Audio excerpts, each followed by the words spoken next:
Λοιπόν, Μαριάννα μου, σε εύχομαι χρόνια πολλά, να είσαι πάντα καλά και να ξέρεις πως μου λείπεις πάρα πολύ, γιατί πραγματικά είσαι ένα από τα καλύτερα παιδιά που ξέρω. Σ' αγαπώ πολύ, γεια!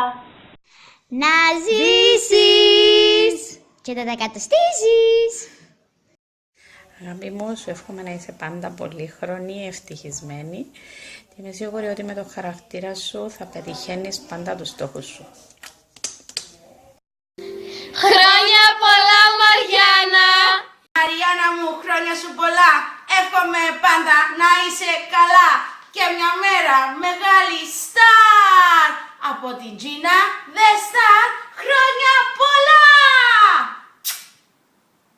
Γεια σου Μαριάννα μου, χρόνια πολλά, να ζήσεις, να τα εκαταστήσεις, να είσαι πάντα χαρούμενη, ευτυχισμένη, να κάνεις όνειρα πολλά και να γίνουν όλα πραγματικότητα. Σου στέλνω ένα τεράστιο φιλί, μια τεράστια αγκαλιά και σε αγαπώ πολύ πολύ. Μάγια!